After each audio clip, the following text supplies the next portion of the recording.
Okay, beer enthusiasts. I didn't like that. I'm going to try that again.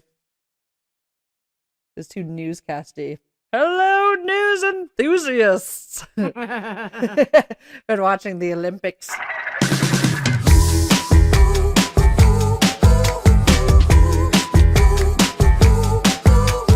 Hey, welcome to the Body by Beer podcast. My name is Chelsea, and this is my best friend. Hey, everybody, I'm Liz. Today we're going to take you on a very fun and exciting tour in Brew Day with Wynkoop Brewing in beautiful Denver, Colorado. That's right. Denver is not only synonymous with the Rocky Mountains, but it's also very much synonymous with beer, good eats, and lots of tantalizing history. It's our goal every show to bring you the best food and beer pairings, latest trends, and local insights, and some fun facts about beer itself. Because why not? We love beer. We love beer. We love drinking it. Speaking of drinking it, today we are drinking the Low Life High Spritz from, it's a collaboration between Four Noses in Broomfield, Colorado, and Lady Justice Brewing in Englewood. Always up to no good, Colorado. Yeah, Lady Justice, great place to get your sports on. Four Noses, totally a local favorite. Apparently I had a little bug fly into my glass. Little bug. It's a cocktail-inspired beer based on the spaghetti, which is like Miller High Life, the champagne of beers, Aperol, bitters. And lime or lemon? I think it's lemon. It's delicious. Yeah, it's a good like brunch beer for sure. Or pink beer. I mean, it's not quite pink, but it's there. It's like pinky orange. Pinky orange. Delicious. It's delicious. Total fave was like one of my faves of Clap Fest. And still excited that it's around because then we get to keep drinking it. Yeah, I was surprised it was still there, but I also don't know how much they made. Yeah. It's really good though. So good. Excited to make my way to Lady J and see if they still have it on tap. Some soccer. And watch some soccer. Can't watch soccer. It's at like 7 a.m. on Saturday. Well, I mean, you could, but Not till later. But I am going to wake up and watch it. there you go. All right. It's that time. We're going to get into our brew news.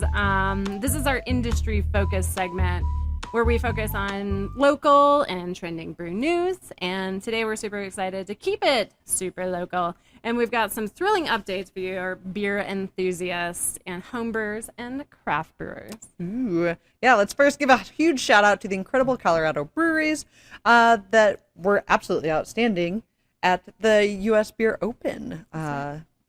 U.S. Open Beer Championship. There it is. It's a long name. We took home, Colorado itself, 38 medals. It's a lot. 9 gold, and none of those were gold. So Yeah. it's pretty sweet in itself. They killed it. They crushed it. And that's why we're like one of the best states for beer.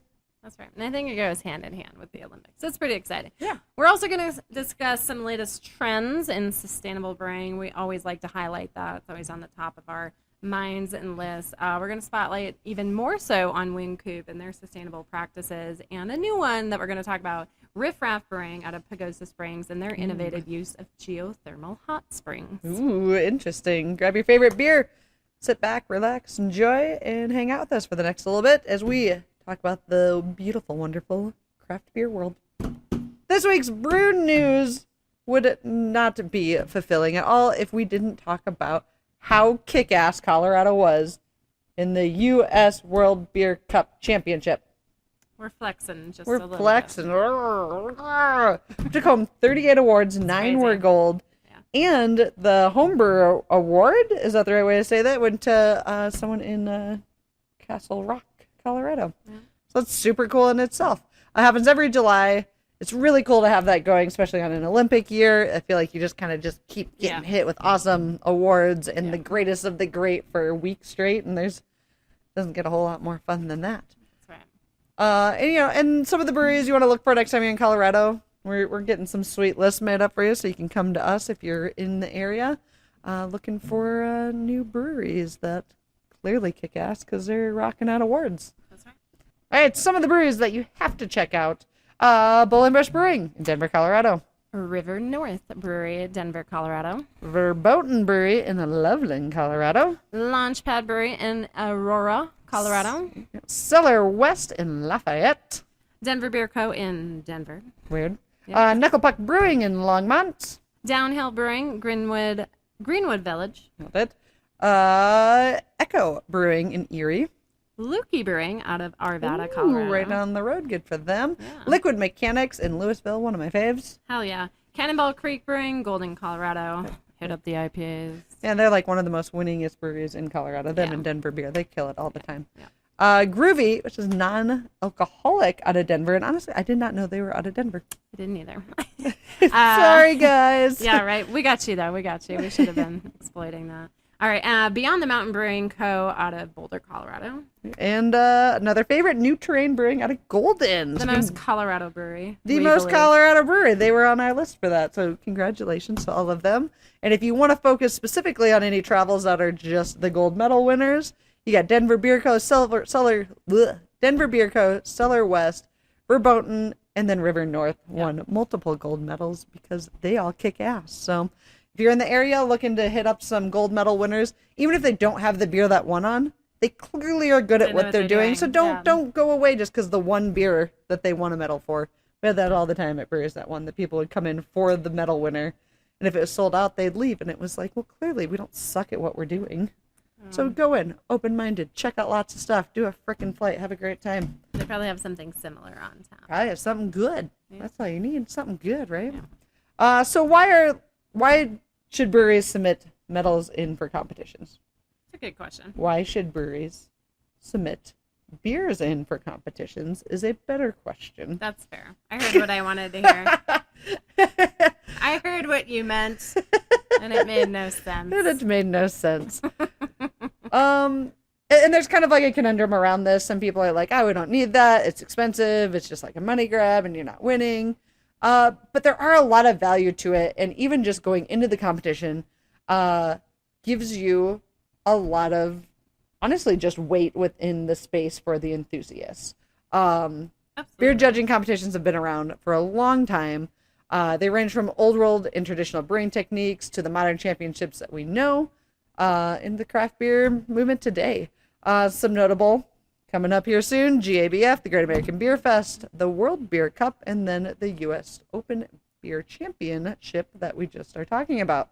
So like we said, like, they do cost money. Some breweries maybe are in and out of it. If you see a brewery or you go like one of your favorites and you wonder why, like, it's not cheap to go into these, especially not to win, but they do win. Man, you really got to like support these breweries. And if you're a brewery, like, market the hell out of it. It shows, like we talked about earlier, you are a quality brewery. It does not mean it has to be just that one beer. Clearly, you know what you're doing. Yeah. It gives you great weight. Make sure you're marketing it. Make sure you're hitting that up. Make sure that on your draft list, people know that's an award winner. Yeah. There's times that I'll go into breweries and order beer, and it's a style I don't like. I don't like at all, but if it's won an award, I'm going to try it. Yeah, why not? Like, literally, why not? Yeah. I think there's a lot of weight that goes around winning medals and championships, right? Having a degree in college, right? Like, it just puts that extra emphasis, and at least, like, you have a lot of focus on what you're doing, right? Like, you're really good at one thing, or you're really good at this subject, or you're really good at running a category or whatever it is in and of itself. And for the beer world, that oftentimes leads to the styles of beers that brewers love to produce. Yeah. Because it is an arts and crafts world, right? Like, this is the craft beer industry, and there's so much artistry that goes behind it. So to be able to put a medal behind that, it says a lot. Yeah. I definitely used to err on the side of, oh, like, they're just brewing for medals. But I think I kind of get it, right? Because especially from the enthusiast perspective and being such a big sports fan myself, like, you know, the Los Angeles Lakers are a 17-time NBA championship. That says a lot. Yeah. You know, that says a lot about the organization and the staff and the players and just, like, the entire foundation and process that goes into building a team like that. So if you're going into Cannonball Creek, which is one of the most winningest breweries in the state of Colorado because of their IPAs, their love for IPAs, because they do it really fucking well. It's so clean. So good. Why wouldn't you want to check that out? Yep. That was a rant. But No, I love it. I couldn't agree more. Like, it's a really cool thing to have these awards. You should be really proud of them. There's also kind of a piece of, if you are a brewery that likes to specifically focus on certain styles, like, don't necessarily turn in a one-off for an award. Right. Because then it kind of starts, like, bottlenecking you into that type That's of a good style. point, too. So, like, be responsible with it and save yourself money. Again, like, why put it in if that's not really your jam? You just happen to make a really good one. Keep that going, and that's great for your customers. And then from customers' standpoint, yeah, like, wow breweries for it. Like, applaud them for it. Like, give them the recognition. Like, drink that beer. Tell them it's good. You know what I mean? Like, those are all really great things to do because they should be proud of it. So check those ones out. Like I said, I will almost always, the amount of times I've, like, done a flight and been like, I really don't like that style, but they won a silver at GABF. Like, how in the world do I not at least try it? Like, you got to try it. Yeah. You got to try it. So hopefully you liked our little rant about beer competitions. I think they're really cool. At some point, we can't wait to get in and start doing some beer judging ourselves. And, you know, get to put our pinkies up and talk about how good beer is, because we don't do that already. We do. And yeah, next time you're in Colorado, check out some of these really, like, big award-winning breweries. Check out ones that haven't won. But yeah, if you need kind of a starting point to launch or know of an area, then, like, check out award-winning ones. Yep. And most of those people are going to steer you to their other favorite breweries. So it's a great place to start.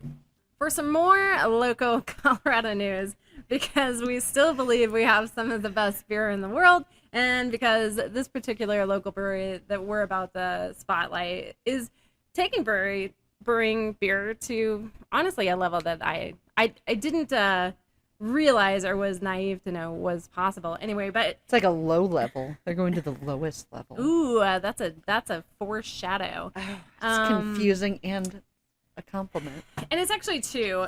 You'll see in our main interview today with head brewer Kat Has from Wynkoop Brewing. We're going to learn about how they use steam to heat their water at Wynkoop Brewing, and which is really cool. Didn't know it. It blew my mind when we got there. Yeah. But who we're really talking about in this particular news segment here is Riff Raff Brewing out of Pagosa Springs, Colorado. Pagosa Springs. Beautiful. So you can go there. There's a lot of great golf, whitewater rafting, hiking, all kinds of stuff. Breweries, obviously.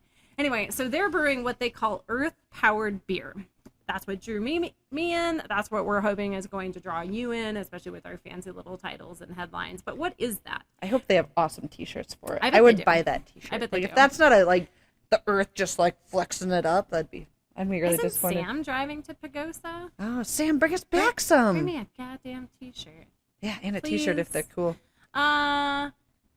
Anyway, so I'm sure they're super cool. So saw this article, headline caught our eye, and it was like, what the hell is an earth-powered beer, right? We just learned about steam-powered beer. Yeah. What's earth-powered beer? So Riff Raff is actually utilizing what is known as one of the world's deepest, remembering your foreshadowing, deepest geothermal hot springs and brewing beer with it. So cool. That is what earth-powered beer is. If that doesn't draw you in, I don't know. I don't know if you are the outdoorsy person I thought you were. You probably don't like our show if you didn't think that was cool.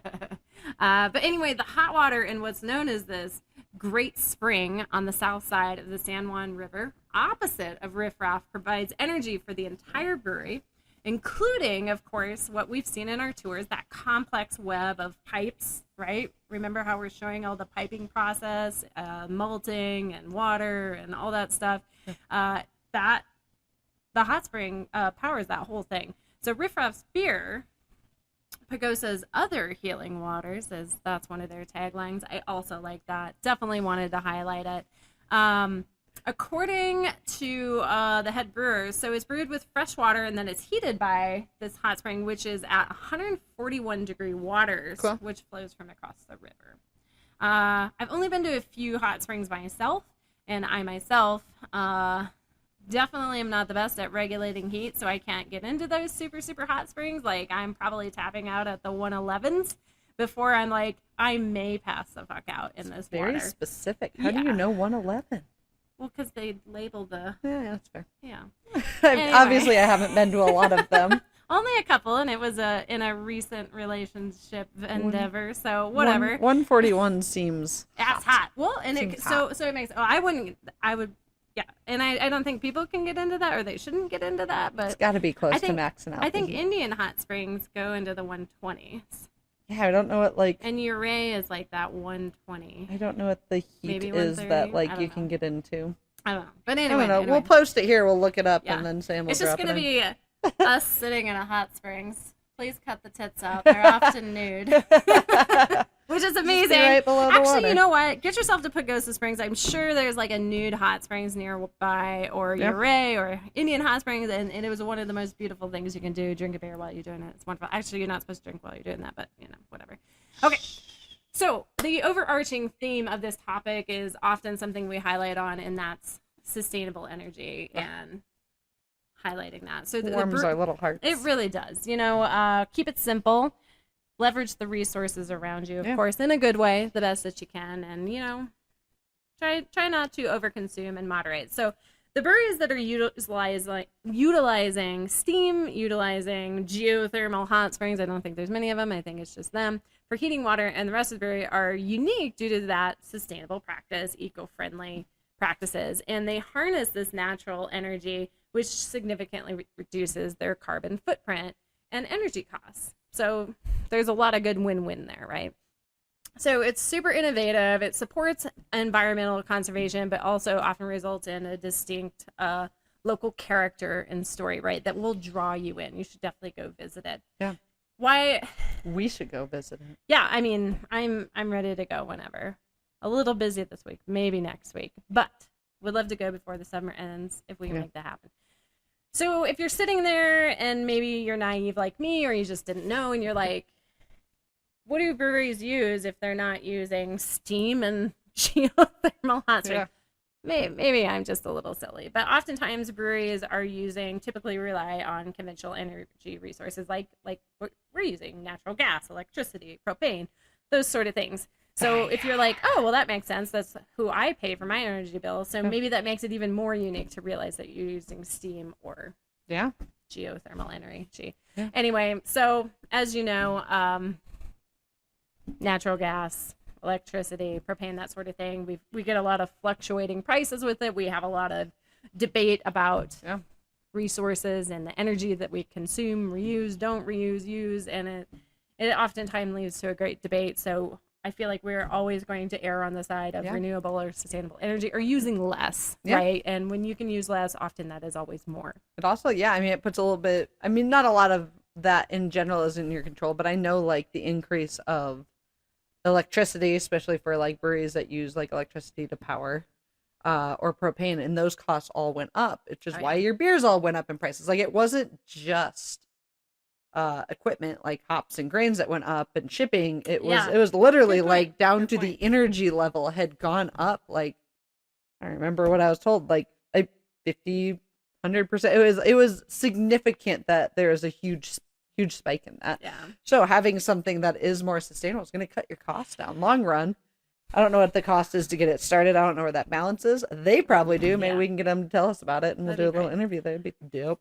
And one thing I do want to say really quick too before we wrap up is something that Kat's going to allude to in the interview is that the steam energy resource in Denver is actually something that they're looking to wean out. Yeah. So that's a story we really got to keep our eye on. Yeah. We got some time still.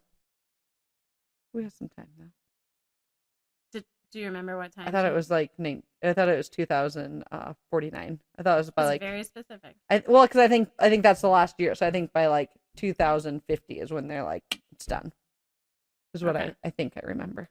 Okay, then definitely have a lot of time. But would be curious as if it's just like out of energy or whatever. Yeah, just not enough because it was like a strip of Denver that uses it. It wasn't like a ton of businesses. 100 to 150 businesses still use it in downtown Denver. And if you haven't been to downtown Denver, get your butt there. But if you have been, you're very familiar with the steam coming up through the city streets, and you like to walk through them like I do. I don't. I always thought it came out of like the sewage. No, it's steam. Oof. I think of like New York, and I'm like, that's just sewage steam. That's just Cleveland steamers. But I've always avoided them. A lot of hot ass rising up through the city Monroe. Streets. I'm like, that's just poop steam. Gross. Okay. Anyway, check it out. Oh, total side tangent, but it's news related because it's about the Olympics. Did you see that a bunch of the swimmers are really grumpy about the river because like it was super gross and like had a lot of E. coli, and then they cleaned it up, and then the mayor jumped in before the Olympics started to like prove that it was clean enough to swim in. Mm-hmm. But there's been a lot of conflicting results on like testing the water of it being like up to 5 times higher than it's supposed to be safe. Right. And so all these swimmers are like, the thing today is like how many swimmers are going to show up sick is going to determine how clean the water was. So it's just like waiting right now of if a bunch of swimmers end up like super, super sick with E. coli. I mean, Paris is gross. So gross. It's nasty. I did not enjoy Paris. I enjoyed Paris. I wasn't thought there it was long very enough gross. to really That's fair. say a yay. We were only there for like 24 hours. But we hit up a lot of shit. Amazing time, but it stunk, right? So we were It on. smelled like piss. It The whole was time. just gross. And some cities. Happens. I like that. Yeah, in New York also. It's an Every city old stinks in city. the summer. That's just what it is. Everything we weren't smells. there in the summer. No, it was hotter than it was supposed to be. But yeah, anytime it's warm, every city smells like hot garbage. And that's a wrap for this week's episode of the Brew News. Yeah, we hit up award-winning breweries. We talked about sustainability practices. We talked about unique energy sources to heat up the water for brewing practices.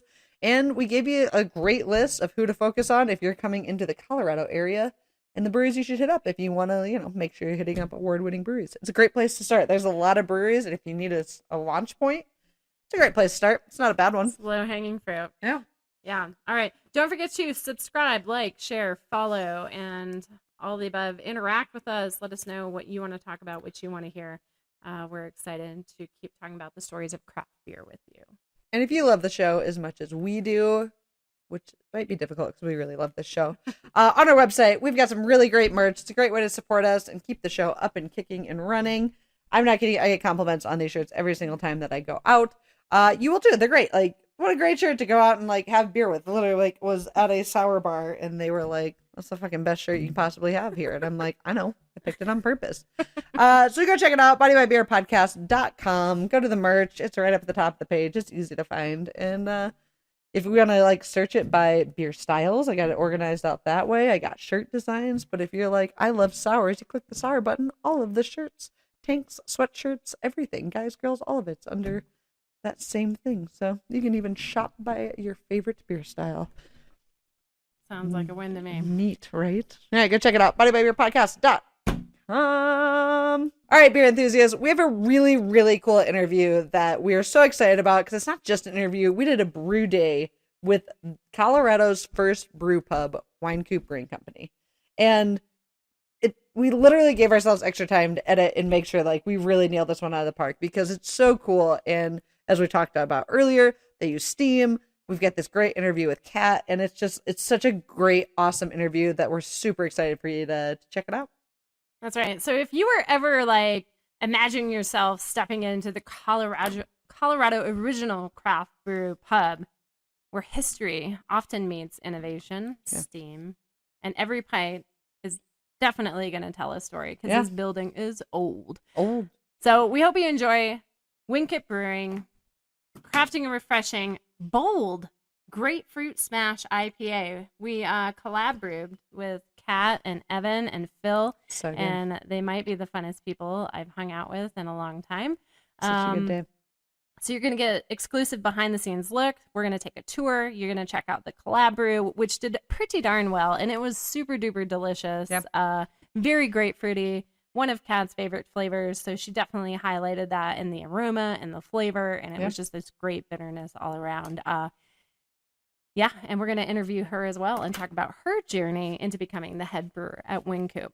So, without further ado, we hope you enjoy. Brew tour and journey through history with the Wynkoop Brewing crew in Denver, Colorado. Hi everybody, I'm Kat Hess. I am the head brewer and head janitor at Wynkoop Brewing Company. Hey everybody, my name is Evan Lawson. I am the cellarman here at Wynkoop. Hey everybody, my name is Phil Holden. I'm the assistant brewer here at Wynkoop.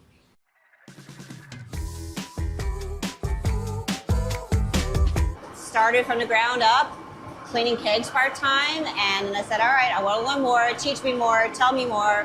What else can I do? How else can I grow in this field? And I feel like I was very blessed to be surrounded by people that are like, yep, I'll take you under my wing, I'll teach you, I'll help you grow, I'll help you find those opportunities. And it's been a really wild ride. Yeah. Like really wild, but lots of fun. Would you say you're like beer enthusiast turned brewer? And I think you're in real estate before that, is that right? Yes. Yeah, I went to school for property management, loved it, had a lot of fun, really, really cool field.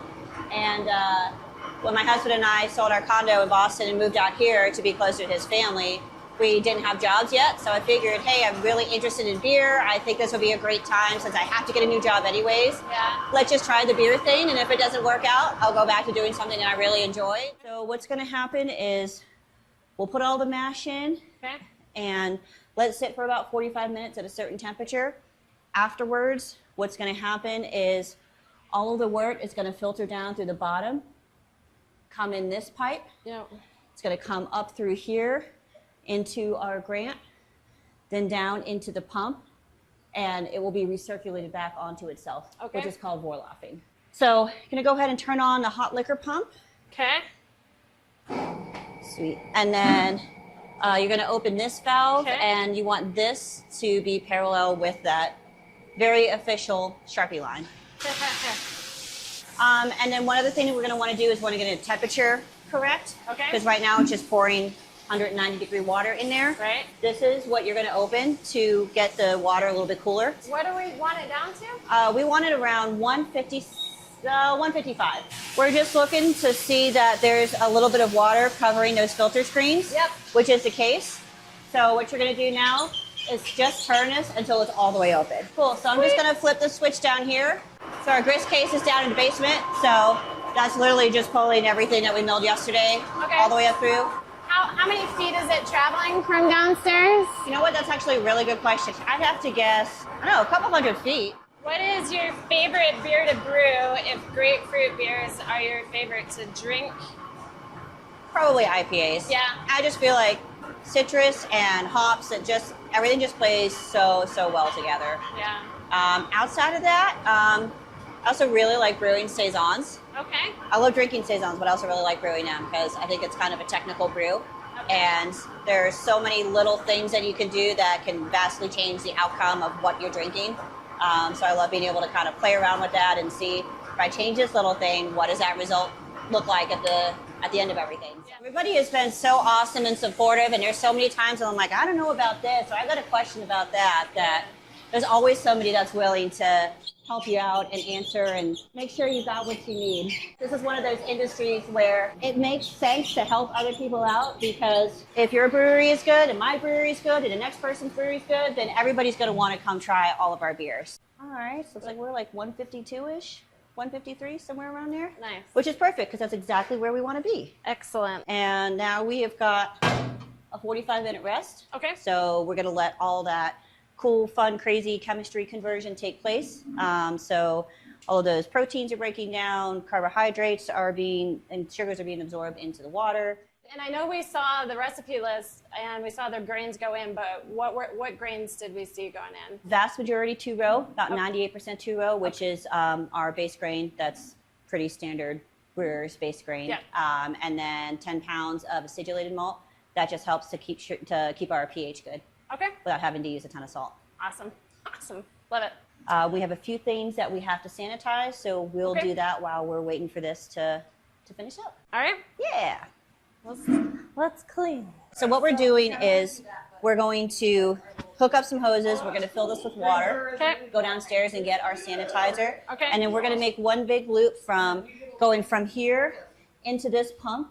We'll close this off because we don't need hot water for this. Okay. It's going to go into the pump. It's going to go out through here into this valve. Okay.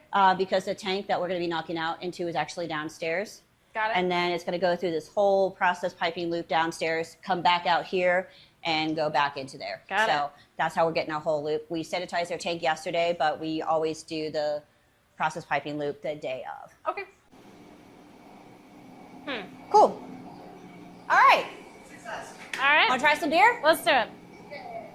Evan knows all the fun stories Yes, about this Evan, building. speak up. Well, one of my favorite stories. I always like the story behind both our Wixeweiss, the Hefeweizen, Okay. and our coffee lager that we have on like semi-seasonally. Kurtz, it's the Vienna coffee lager. Oh, yeah.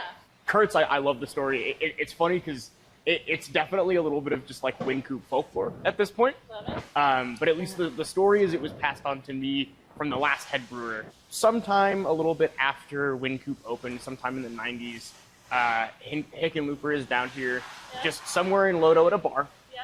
and he's sitting at the bar, and Kurt Vonnegut walks in, the author. Yeah. Kurt Vonnegut just stumbles in the bar, sits down at the bar next to him, and they just strike up a conversation. And Hickenlooper mentions, like, oh yeah, I just opened up a brewery downtown here in the area.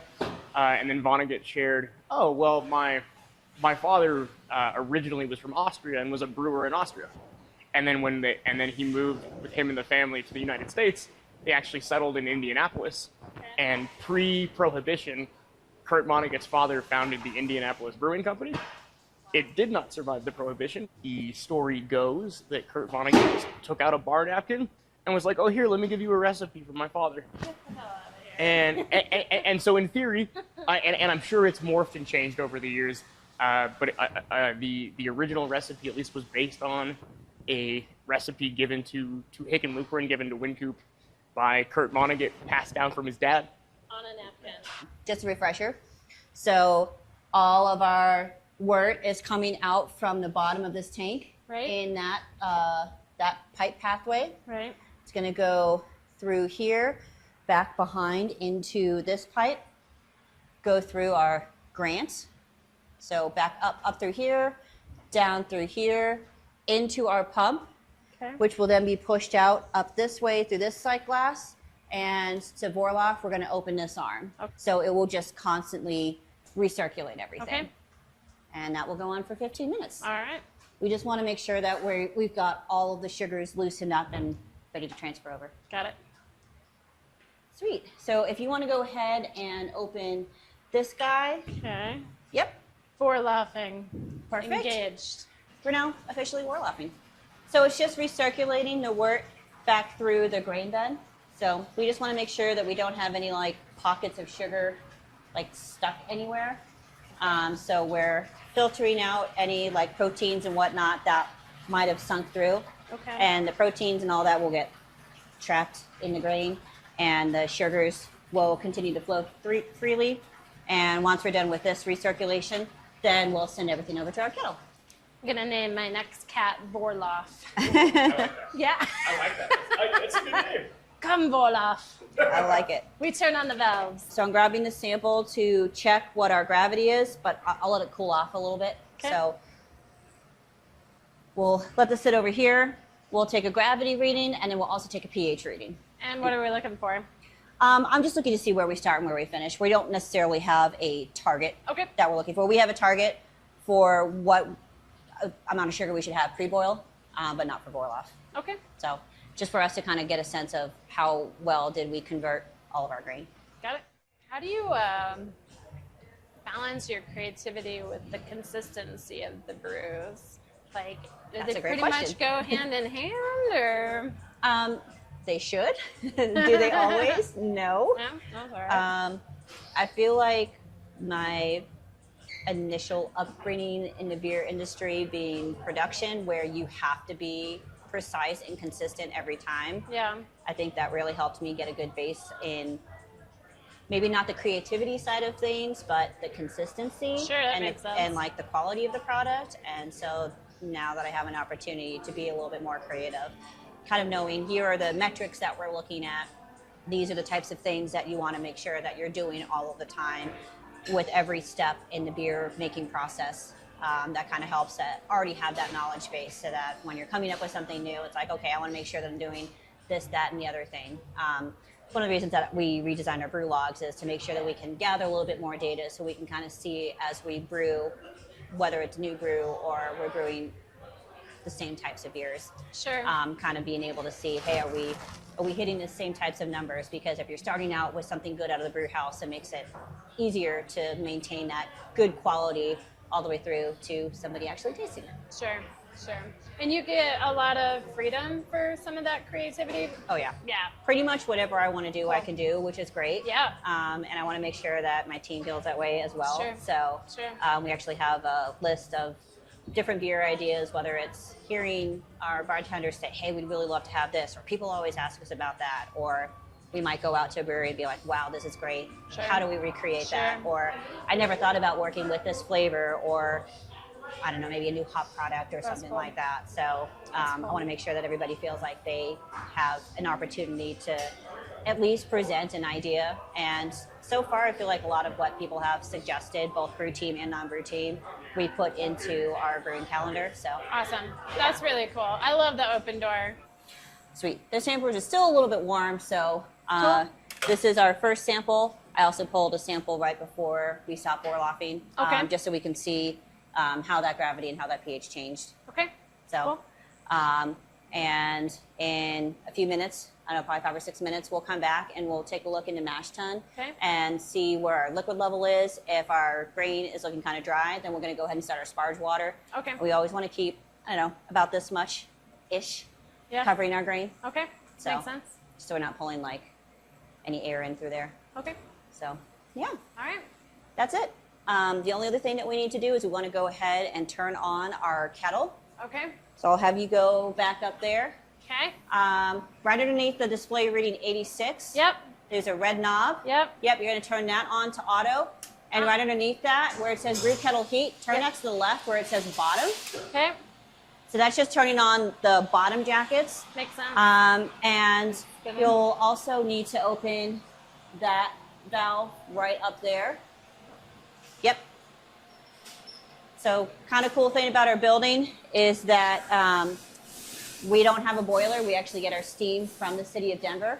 Okay. That used to be the norm. So back at the turn of the century, when buildings were first being built to house radiators, the city of Denver opened a steam plant. So like late 1800s, early 1900s. So a lot of the buildings on the street that are historic still have the steam coming from that steam plant. There's not a lot left. I think there's only like, I want to say like 170 buildings. Excel is the one that runs everything now. Denver owns it, but Excel runs it. And they actually have a page on their website about the whole steam plant system. Everything in our building, brewery and the lofts above, all use steam for heating everything. So that's why we have this crazy condenser right here, because usually when you have a boiler, you're reclaiming this water and putting it back into the boiler. Right. It's kind of like a closed loop system, so you Right. don't lose any water.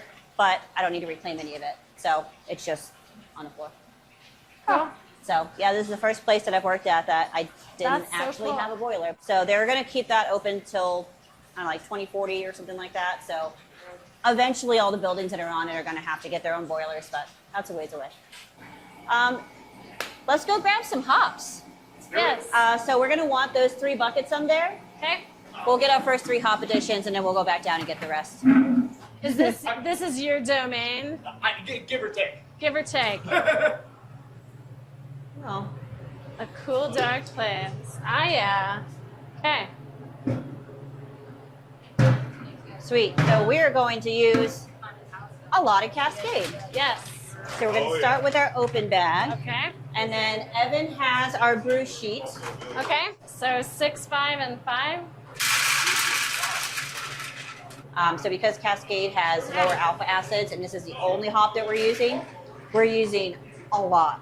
If this was like, say, Citra, which has much higher alpha acids, we probably would be using half the amount of hops to get the same amount of bitterness. Okay. Then will it sit in there longer or shorter? It'll be the same time. Same like that? Yeah. So you're just using more to get the same effect.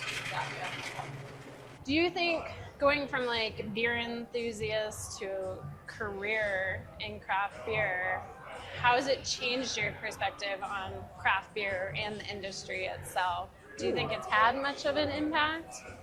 I would say I have a better appreciation for really good quality beers because I didn't know before I was in the industry just how much effort it took to make a good beer. Mm-hmm. And I know this is probably like taboo to say, but there's something to be said about having a beer from one of the big guys. If I drink a Bud Light and it's brewed in Colorado or it's brewed in New Jersey or it's brewed in Florida, it is the same. It always tastes the same. Yeah. And that is so hard for me to replicate that on just my small system. The fact that they can replicate that on their massive breweries all over the country with all the different climates that they have to deal with, and not every plant is exactly the same. Your water chemistry is different in every place. So also a better appreciation for the big guys that they can have that consistency and that Maybe some people wouldn't say quality, Right, but you right. always know what you're going to get when you open that up. Yeah. And that might not always be the case for some of the smaller Yeah. breweries. So Yeah. when the smaller breweries can do that, it's like big kudos because yeah. it's just hard to do. So. Yeah. All right. So we want to make sure that we've got some amount of water covering our grain. Right.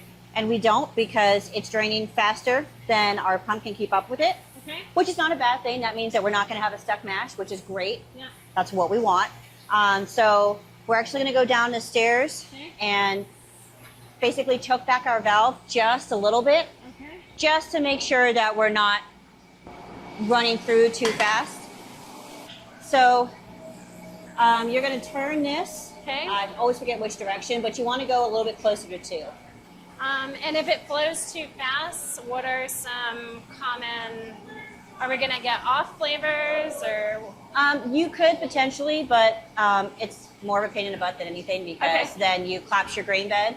So right now we have all these nice little like channels and pathways that the Yep. liquid can flow through. Yeah. As the pump is constantly sucking. Right now it's not a big deal because we've got plenty of liquid underneath the Right. false screen. Right. But now if you start getting air, you can get air into your pump. Now you're like pulling on the grain bed, and so all those pathways that you used to have, now you might have half Right. or less. Okay. So we just want to make sure that, and we also don't want to extract too many like tannins or proteins or anything like that. You'll get some of that, Yeah. but we'd like to extract as little as we can. Okay. And the grain bed right now is doing a really great job of filtering all of that out, Yep. so we don't want to mess with it. Got it. Yeah. Awesome. Would you say the brew day is a change of pace, but it kind of is it like that reset for the week where you're like, okay, here's our recipe, we got to do it, but you kind of get those downtimes throughout it because it seems the couple times we've done it now, it seems just really nice, kind of casual, right? You get to discuss, make sure things are happening. I think it's more casual when it's on a collab brew day Okay. because most of the times when it's just a regular brew day, when we have our downtime, we're doing something else. So Yeah. you're taking gravities or answering emails. Like I'm sure by the end of the day, I'll have a full inbox again, which is fine. Okay. It's nice to have a break from that. Yeah, okay. Or if somebody else needs help with something or moving kegs or I don't know what, there's just always something more to do. So I agree. your downtime is not necessarily downtime. It's like, okay, I'm going to break What from else the can I brewing for a do? minute and Yeah. I'm going to go do something Yeah. else. Got it. So, What can I do in this 15 minutes before I have to Exactly. pull the next lever? exactly. It's like, what can I do now to make the end of my day cleanup faster? Yeah. Okay. At least that's how I always viewed it. And it's different from a production brewery too. Yes. That's when That's there's when, no stopping pretty much. oh yeah. Okay. Yep. Brewpub brewing it's cool, and you still got to do a bunch of things, especially a brewpub this size. But Yeah. in production, you're just flying around. You're getting the next thing ready, All the the time. next brew ready. Someone else is supposed to be coming and bring you out. Like it's like nonstop. Yeah. Production brewing. Yeah, when can I was see that. production brewing, I would get in around 5 and start brewing like by 5:15, 5:20. And when I had my rest, I was either doing a yeast harvest or a dry hop, sanitizing my tank. Sometimes I had to like do a transfer, which that takes a couple of hours. So you're transferring and brewing at the same time. And you got to make sure you don't get too far behind in your brew because you got somebody else coming in. So Sure. if you mess up something that now it's taking you longer, it just means that it's delaying them getting Everybody. out. And maybe they're like, okay, I'll get out at 10. Well, now they're getting out at 11:30 because you messed something up. Okay. So Wow. it's really nice to not have to worry about that at brewpub brewing. Yeah. It's kind all of right. cushy. So this is kind of like a dream-ish, Oh, yes. cushy. Yeah. Okay. Yes, everybody in the industry wants to have Yeah, the brewpub exactly. job. That's why- 100%. It's, Okay. I All right. agree 50%. Because all the places I've worked in a couple of brewpub places. I always reminisce about it. I'm like, I miss that so much. Instead of just always on the go. Yeah. This is what's up. Once But you're used to it, like it Yeah. doesn't seem that bad. Like, Yeah. just set to be on point. Someone new coming in, Mm-hmm. come from brew pubs and then go straight to production. If you're in packaging and things like that, it's kind of the same over everywhere. But Yeah. brewing, you just got to be a little more on point. Like, oh, this is happening right now. Where I'm, Yeah. especially at a really large one like a Legion, you be sanitizing or cleaning the tank. Sure. The next vessel you're going in, so you got to make sure you don't knock out the beer into those tanks, and sometimes Yeah. I've seen that happen. Yeah. So you got to be on point all the time. Yeah. I think I underestimate how much beer the world really drinks. Oh, sure. You know what I mean? I can see that. Yeah. Colorado is special, right? There's so many microbrews, craft brews, large production facilities, and it's like just getting the idea of how much you're brewing here, how much they're brewing there, and they're cruising through so much product all the time. Yeah. Yeah. Yeah, I mean, I know I love to drink beer, Oh, so sure. yeah. That goes without saying. That's why we're all here, right? That's why we all have a job. Somebody want to take a pH reading? Yes, or I will watch. So you're going to want to stick it in there first. Okay. And you can just stick it in and just like kind of let it rest against this area. Like just rest it, stick it all the way in. Yeah, that's fine. That's good. You want to be between like 5.2 and 5.7. So 5.5, that's really good. So that was our pH reading from our first Forloft sample. Right. So I'm going to write that down here. Okay. And then if you want to take it out of there, stick it in here. Take that sample. Is the hope for it to not change a lot, or? Yeah. You'll see some fluctuations, but we don't want it to go super high or super low. We got our preferred range that we want to be in, and we're right there, which is what I expected. So that's really good. Awesome. If I had not put that acidulated malt in, we would have had to adjust our pH with salts, and I will admit, water chemistry, not great at. We've kind of all had this talk, so it's a work in progress for our whole team to kind of get more familiar with that. But Denver water is really easy to work with, so I find that you don't have to do a lot to get the results that you're looking for, which is kind of nice. Sure. It's still just wild to me that out of the entire grain bill, just those 10 pounds are enough to keep us in range. Yes. Like, that's awesome. It's just wild to me that it's such a small percentage. And then we're going to use this to make sure that we've got a decent gravity reading. I'm just going to pour a little bit of this on and like pass it around for people to take a look at. And what you're looking for is where that blue line is and like what number that corresponds to. So each 18? line goes up in one. Yeah. That's what it looked like to me, was 18. And while everybody's looking at that, I'm going to take a look and see where we're at water-wise or wort-wise. Why does it have to be in an eye hole? Sometimes it depends on what you use. That's how you say a refractometer. Yes. And then a lot of people do what they call them. The hydrometer. Hydrometer. That's it. So- This motion. That's what you drive. So a hydrometer measures the density of the sugar. Yeah. A refractometer, so density is in like how far down into the solution is a hydrometer floating. The refractometer is also measuring sugar from how much the light is refracted through. I also used to use a different tool at a production brewery that, I'm trying to remember like what the technical term for it was. But basically it was like a sound wave, like the DMA 35. Oh, Did you I ever never use those? used one of those. Oh my gosh, I love those things. They're so great. They're also like $4,000. So this is fine for us. But they're very accurate. But they constantly have, I think it's like the tone of E. And then depending on what your gravity is of like the amount of sugar that's in there, then it will change the tone. And then that will translate into a numerical reading for you. I honestly thought for a long time that it was just like a really fancy refractometer. Right. And I went to brewing school and they're like, yeah, no, this is like a whole thing. There's a reason that it's $4,000. And I was like, oh, okay, yeah, that makes sense. Okay, we should be here now. Sorry. We should be. George Jetson. Yeah, Oh, yeah. exactly. We're good. I don't know if you've seen We're the- good? We're good. So if you wouldn't mind, please closing the lauder arm. Okay. Anybody that's over there? Yep. Cool. And I'm going to stop the pump. Solid. Close this. So we're at 189. Now that we don't have work going in there, this should heat up pretty quickly. Okay. Um, You turned it back on the bottom or no? Yeah, I turned it up. Yeah.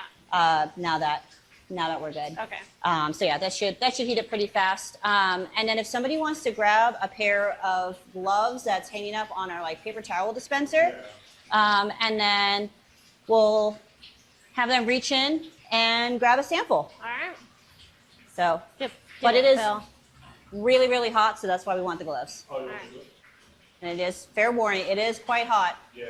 It's 190 degrees. And when it cools off enough that I can pour it into this glass, then we'll do that and let it finish cooling here. Because we don't need a huge amount for a sample. How is that? 23.5. 20, sorry, just making sure. Got my water volumes. Where are we at? 15 and a half on the nose. Okay. Sweet. 192. Okay, cool. We're climbing. So yeah, once we start our boil, we will immediately have a hop addition. Okay. Then we'll wait another 15 minutes and have another hop addition. Okay. And then once we get through that, we've got a little bit of a break. Okay. So we can grab more hops. We can grab some snacks or lunch if people are ready for that. Okay. We can bag up our grapefruit peel. So Okay. a couple of different things that we could do. Has it always been a pool home? Yeah. Yeah. I think so. At least like since Wynkoop opened it. I love it up here. Oh, no, my it's so gosh. nice. Yeah. Oh, yes, you have.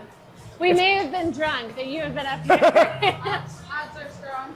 Yeah, just super mellow. I do know, again, to add to the list of things I've been told that I'm going to tell you, Okay. as if it's for sure fact. In theory, we are the largest pool hall in Denver in terms of square footage. Okay. Yeah. See, those are great facts. And it goes all the way back and around, too. Yeah. And you have the 8-foot tables and the 6-foot tables. Oh, you can't go that way. We're going to do it anyway. Shuffleboard. Are you a billiards player? Admittedly, not really. No. I enjoy it. I just don't do it often. Nor am I any good. But it's fun. Yeah, I grew up in a bar, and so, oh my God. I've never been back here. Yeah. But it does lap around, right? Oh, yeah. Yeah. So this is the end of like the official pool hall. Yeah. And then we have a secondary, we have 100 like, or not 100, but we have a lot of different like event spaces. Yeah. So this around the corner is the Maury Brown Room, Okay. which is another like, it's another historical like event space we have. Okay. The one fun fact that I have about that room is the pillars that are in it are from 1899. Can we look? Absolutely. These ones? Yeah. So these pillars that are in like the center here are from. 18. I mean, I think that they've obviously been cosmetically redone, but in Sure. terms of structurally, the previous head brewer said that they have not structurally changed since 1899. Wow. It really, that's why I wanted to be like, have we gone everywhere? Oh, yeah. And I love all the exposed brick. It's just gorgeous. And then we'll pop out. Back on this side is just the other end of the bar. Okay. Huge. There's just so much space. Yeah. Like it truly just keeps going. And you guys pack it pretty regularly, right? Like, Yeah. No, we do, and we tend to is have. it every day? Is it seasonal? Is it? I mean, definitely seasonal. But like anywhere, we've got seasons and times that are busier than others. Yeah. The one thing I've definitely noticed is our foot traffic is super, super dependent on like Rockies games and local sports. Oh, sure. So Yeah. like when there's Rockies in town, especially if it's like, This last hey, there's weekend? Yeah. like there's a full week where Rockies are playing every day for a week, we see a massive increase Sure. in just in terms of foot traffic and people. I don't think they're that old, but I know it's a portrait series that was done at some point several years back of just brewers in Denver. Oh, okay. Yeah. The only photo that I recognize, this on the far right here, this is Danny from Firmly, the lab. If you've ever met him. This guy looks super familiar too. It's like, there's no way these are actually old. They're in a zip-up hoodie. Yes. Yeah, no, they're stylistically meant to look old, right? Yeah, exactly. But I imagine these photos are no more than 10 years old. Yeah, that's why I asked. I was like, this doesn't make any sense. No. It's funny. the black and white and the brick wall, I think, is meant to fool you that they're older than they are. Look at that, just in time. Yeah, 1 more minute till our hop edition, and we're good to go.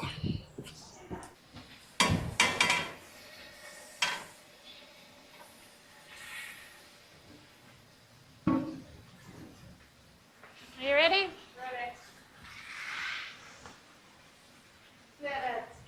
Woohoo! All right. I learned last time. I learned that I have the camera on you. And how I turn his steam off, and I was like, Alright. yeah, that's easy. Cool. Easy. So yeah, once he turns that off, he'll dump in the last hop addition, Okay. and then we'll whirlpool. So that's just like recirculating all the beer in the kettle, literally in a whirlpool, so it collects all of the hops and any other protein matters that have broken out during the boil into a pile in the bottom, so that when we go to knock out, hopefully that pile kind of stays compact in the Right. middle Right. and doesn't make it into the beer. Right. Okay.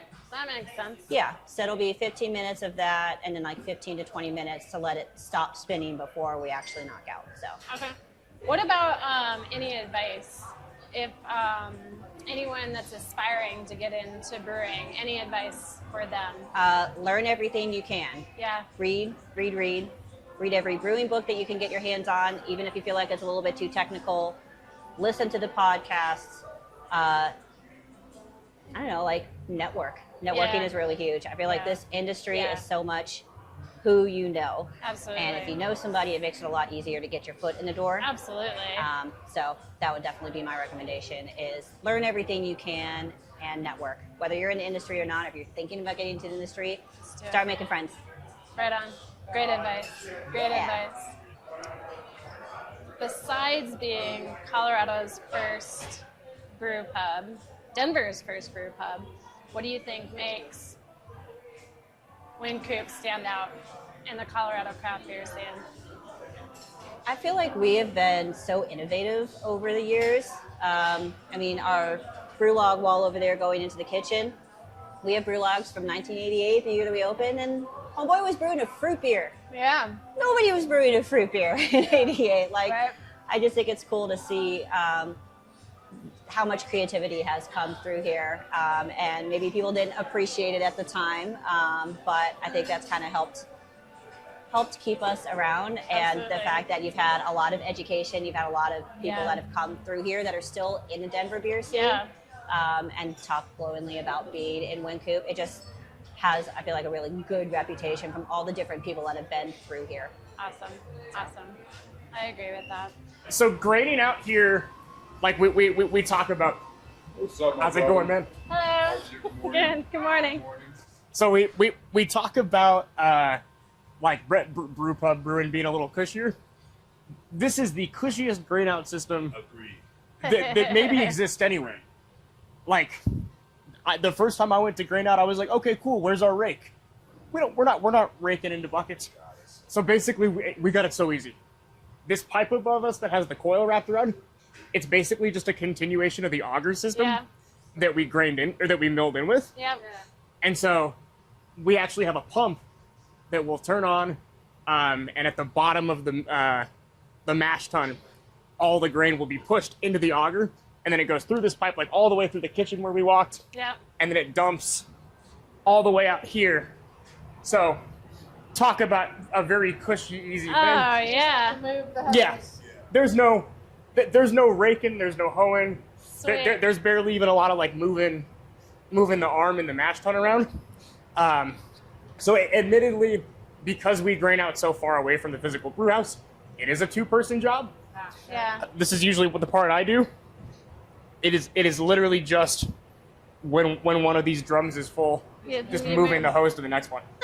And then we've got our farmer who comes in. We reach out to him every week. Just let him know every time we're brewing Yep. about how many drums we're expecting to fill every time. And then a couple of times throughout the week, he comes in, picks up our spent grain for his cattle, for his farm, Yep. and then brings us empty drums. So with the half batch that we're doing, how many barrels can we expect to fill? We'll probably get those first 2 full, and then maybe this one will be mostly full or all the way full by the end. Okay. Yeah. Cushiest, most lovely thing in the yeah, like there is no, and that's the thing is like, I don't even have to like wheel these out anywhere to like. Because he just comes and gets them. Yeah, because like most places, Yeah. you know, just getting the grain into the drums is half the battle, and then it's moving the drums wherever they gotta go. Yeah. And I don't even have to move them. I have stories, so yeah. I'm impressed that a place this old has that set up because everywhere has their war room of like, all right, we got a grain out. Oh, well, here we go. Yeah. You know, that's no one loves it. Seems so logical. Yeah, right? Yeah. Right? I mean, I have to imagine it wasn't necessarily a cheap, easy thing to install. Yeah. I'm very thankful that somewhere along the way they chose to do it this way. Yeah. But because honestly, I don't think there's any other way you can get it out the building because it's so old and it's so tight. Like how you would have to go through the kitchen to bring it out, which I had done that before. Sure. And it's filthy. And I was like, this is bad. It's like if something spills in a kitchen, like you gotta. Oh yeah. Getting upstairs And because it's so big, right? Like you don't lack in steps. That's for sure. No. It's Nope. definitely just a lot of running around from point A to point B. Did you come all the way down here to change eggs for the barn? Yes. Yep. Yeah. Sure do. And by we, I mean Evan. We got Sorry, grain Evan. storage. Oh, Phil, I meant to show. this one too. Yeah, I meant to show you this yesterday. So There's another one too. That's what I saw. I was like, that's pretty great.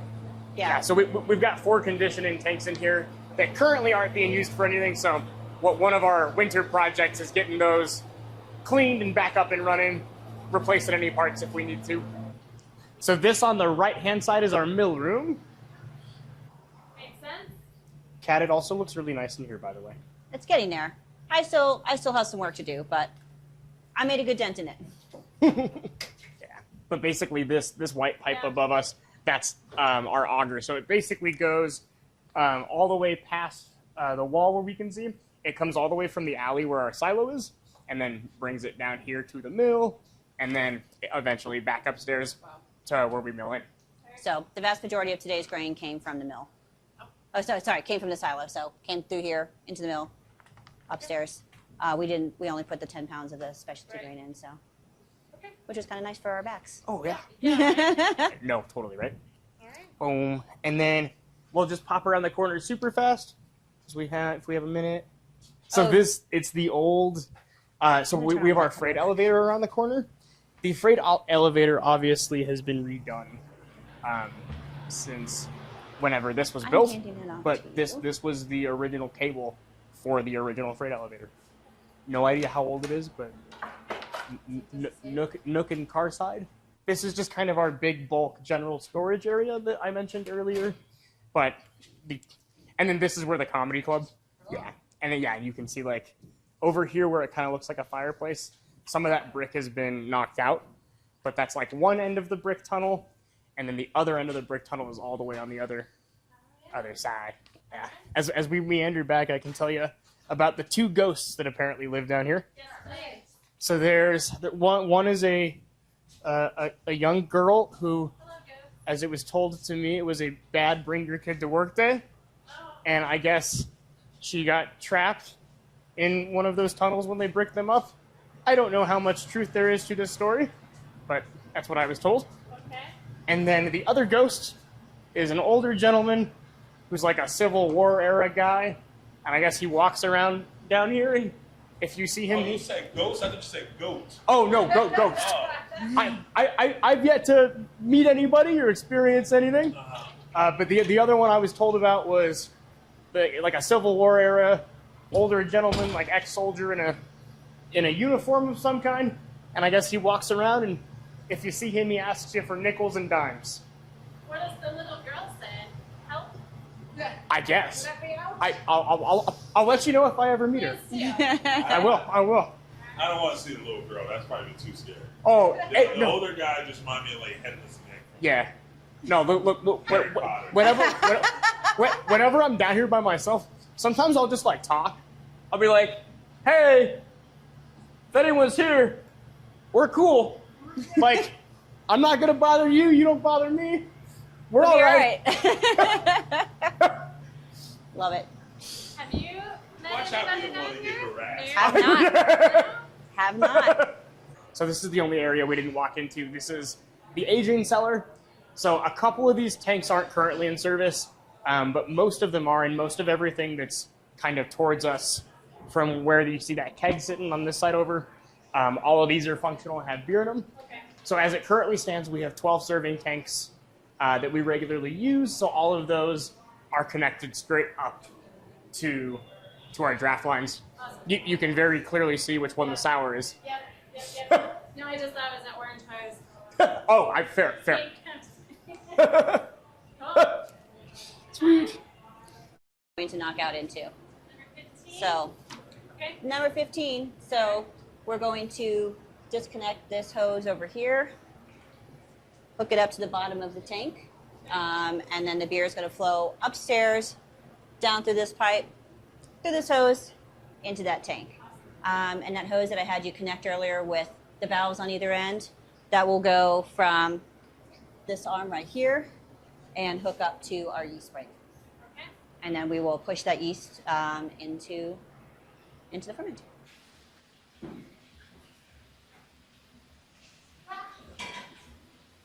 Let's set her butt for. Ready? Yes. Go. Yeah, Oh, such a good pouring technique. Oh, yeah, that's great for. Oh, it smells so good. So I'm just letting it float in there. I can kind of see it now. There we go. Cool. So what's going to wind up happening is the beer will flow from the kettle to the heat exchanger. It's going to come down the process piping. Thank you.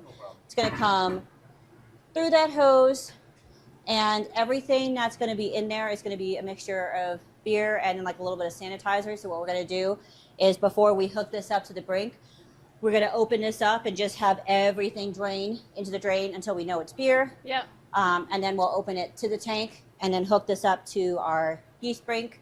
And once we know that the temperature is good to go, we'll push all the yeast in so it's going in with oxygenating wort all at the same time. Cool. So Let's do it. everything looks good here. Gonna troop back upstairs, get everything squared away, get that rolling. Then we'll come back down here and open valves. Right up. We knock. On. I am turning on our cold water source right now. So all this cold water that flows through here gets recollected back into our hot water tank. Okay. And that's pretty standard for most breweries. If they use water, it goes back into either a hot liquor tank or some type of water holding tank to be used for something Sure. else. Thank you. All right, and then I'm gonna have a few people come open some valves. All right. Come on over. Come in the open valves. Sweet. So you're gonna wanna open this valve. Okay. So that is out from the kettle. Kettle out. So that's gonna go down into our pump. Right. Then you're also gonna wanna open that because now that's going from the pump into the heat exchanger. If you Okay. would like to, please open that blue valve right there. Cool. So now everything will be flowing through here Okay. up until we hit another block. Right. Open that, and then right where you're standing is where I'm going to be pouring everything out. Perfect. So Yep. Perfect. it won't be hot, but your feet will get wet. All right. Sweet. So I'm gonna close that. I'm gonna go ahead Sanitize. and open these two. Okay. So now we're going into the tank, which Right. is fantastic. Actually, that bucket right behind you, would you please hand that over to me? Sorry, chill. Thank you. So this is just water and a little bit of sanitizer. Right. Sweet. That's our airflow, right? Yep. So that's just the displacement of pressure and air Yeah. that's in the tank. Yep. Okay. And then I didn't really have a lot that's, I guess that's sort of almost done fermenting, but it'll bubble up like this when the fermentation is very Right. vigorous, and then obviously that will die down as there's less and less sugar for the Right. yeast to eat. Right. What do you have fermenting in an 11? That is a Mexican lager. Yum. That's our Hefeweizen, which is just waiting to be transferred. Okay. That's a Belgian Wit, which is waiting to be transferred, and this is a Kolsch. All right. Yes. So you'll have to undo that tri-clamp. There's a gasket stuck in there. Sweet. So yep, you'll just hook that whole thing up to the top. And so then when working with pressure, we always start with our source and work our way towards where we're gonna go. Okay. So you're gonna turn that open. Okay. Now we can hear CO2 flowing. Yep. Open this up. So now we've got pressure on that. Okay. And then just keep opening valves as you find them. That's open enough. This one has to go. Yep, yep. Okay. Perfect. And then there's one more over there that you're gonna have to open. This guy. Yep, that one. Awesome. Sweet. So you can see, that's why I Yeah. put the sight glass on this side, Right. so we can actually see what's going on.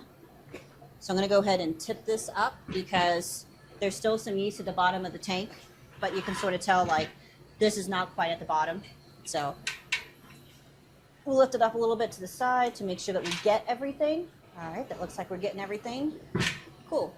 So if you want to go ahead and close one of those valves on this hose, it doesn't matter which one you close. Yep, perfect. So what I'm going to do is I'm going to slowly bleed off a little bit of pressure. Okay. Then I'm going to have you open that again, and then we're going to back flush. So we're going to let some of the beer flow back into this to make sure that we mix it up a little bit and get any yeast that's left in the brain, because inevitably we're not going to get every last little bit. Right. This yeast came from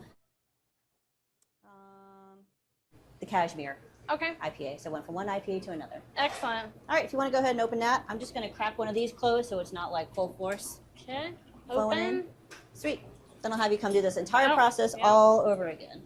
Okay. Last but not least. Yes. This is our claim to fame. Okay. You talked about what beers you like to drink, what beers you like to brew. But if you could be any beer in the world, what beer would you be and why? Ooh, that's a really great question. I don't know that I've ever thought about being a beer. Ooh, Thanks. I made it up. I like it. We'll pass the Ooh. mic around, let everyone answer. If I want to be a beer, ooh, I don't know. I think I got to go with IPA. As much as I love some other styles, I think hops are so cool, and there's so much knowledge about hops that like we're still learning, and I just think it's really cool, and I think that sort of fits my personality because I always want to learn. So, yeah, I know IPA. Awesome. So I can be a little spicy when it's a rough day. So the really that's like the really hoppy beers. It's kind of like me on a bad day, and then if it's an easy day, be like maybe a little more mellow. Yeah. That's a Yeah, great answer. I don't know. I don't love even it. know, but I'm gonna go with IPA. That's a great answer. All right, Here. you want to hand mic? Yeah. All right. Yeah. We'll get all of your responses. Oh boy. Oh boy. You got the longest to think about it. Oh, I got mine already. Oh yeah? Here you You can just hold it too. You don't have to you can hold it. Okay. I will be a stout, like an imperial stout. Definitely. Yeah, right? Mainly because they're big body. I'm big body. They're seriously. I love it. No, I love it. Like every characteristic of an imperial stout is me. So they're they're good, and they can get you intoxicated quick. Oh man. My personality can make people intoxicated quick. So I think that's it right there. That's a great answer. I bet you're regretting going the last round. I really am. I really am, because that was a great answer. I would say, I don't know. I'd say I was like a malt forward lager. Okay. Like a Vienna lager, or like different like European style lagers that are a little more malt forward. So something that's like easy drinking, classic. Not gonna get you too drunk. You can crush a few, but there's always lots to like learn about and lots of history to dive into. And I don't know. I don't like that I went last. It was a great answer. You did good. You Just did because you're the good. history guys. Yeah. Well, see, there you go. There you go. Love it. There we go. Thank you. What an adventure. So much fun. So much Oh fun. my God. We had a great time at Wynkoop. Not only did we witness, crafting such a fun beer that we were so pumped to be at launch day, and it was delicious. But dove into the inspirational journey of Kat Hess, whose passion and dedication are bubbling through with every single brew, What a cool person. and learn Love you, about Kat. some history. Man, like Evan. man, he had the history, the stories of not just the building and the brewery, where the yeast came from. Yeah. Like, there's so much cool stuff in there that he was Yeah. all over. It was Yeah. you just sat there and let everyone tell all their tales. It was great. Yeah. Shout out to Phil. Thanks for letting me Oh, man, Phil step was a in riot. on your day ones and brew a little bit. Man. Phil was great. Yeah. Good time. All right. So there's a lot of history there. There's a whole brewing process taking shape. And of course, we're going to say it over and over again. This is Colorado's first craft brew pub. And we hope you got to experience firsthand, like, what makes Wynkoop such a true gem. And check it out next time you're in Denver. Yeah, and I keep saying I keep hearing us say it's the first craft brew pub. Yeah. Opened in 86, 88, somewhere in there. We're gonna get to it. We'll get to it. I think it's but- 88. I think it's 1988. Yeah, we'll get to it, but I kept hearing it and being like, but when did it open? All right, this week's Sips of Wisdom is going to be brought to you by me and Evan. Heyo. From Wynkoop. From Wynkoop. The cellar man, the cellar troll, Man, he the just man had- who lives below the floor. Just regurgitating all the stories that are coming into him. What a And great hanging human. out with ghosts. And hanging out with ghosts. Oh, wait. man. Yeah, don't spoil it. So this Sips of Wisdom is going to be really similar to the one that we did with Burns Family Artisan Ales. I mean, when you have someone that has that much knowledge and that many Let 'em stories, speak. yeah, you don't need to hear me talk about it. Let them talk about it. I'll jump in on a couple, and otherwise it's gonna be a good mashup. I hope you have a good time enjoying and uncovering unique history and fun tidbits about Denver and all of that goodness. This is Sips of Wisdom. What's a Wynkoop? More like who's a Wynkoop? The historical brewery is named after U.S. Army officer and Denver founder Edward Wynkoop. This first brew pub was opened by Senator John Hickenlooper and 3 others back in 1988. The original recipe, at least, was based on a recipe given to Hickenlooper and given to Wynkoop by Kurt Vonnegut, passed down from his dad. The story goes that took out a bar napkin and was like, oh, here, let me give you a recipe from my father. Hickenlooper is down here just somewhere in Lodo at a bar, and he's sitting at the bar, and Kurt Vonnegut walks in, sits down at the bar next to him, and they just strike up a conversation. Hickenlooper mentions, like, oh yeah, I just opened up a brewery, and then Vonnegut shared, oh, well, my father originally was from Austria and was a brewer in Austria, and then he moved with him and the family to the United States in Indianapolis, and pre-Prohibition, Kurt Vonnegut's father founded the Indianapolis Brewing Company, took out a bar napkin, and was like, oh, here, let me give you a recipe from my father. In the early days of Wynkoop, or before Wynkoop opened, Hickenlooper went over to Germany, and he's trying a bunch of different beers. He basically took like a thermos, and every single hef he drank, like the last little ounce or so that still has some yeast floating at the bottom in suspension, the last ounce or so he would pour out into the thermos. Yeah. And he brought the thermos back to Denver. So there's a fella named Dr. Bob. For the last 30 however many years, he's been propagating and keeping that yeast strain alive. And every time we need a pitch for our hef, we just go to him and say, hey, Dr. Bob, it's time for a new pitch. They opened it in the historical J.S. Brown Mercantile Building. They built one bar by The Vault.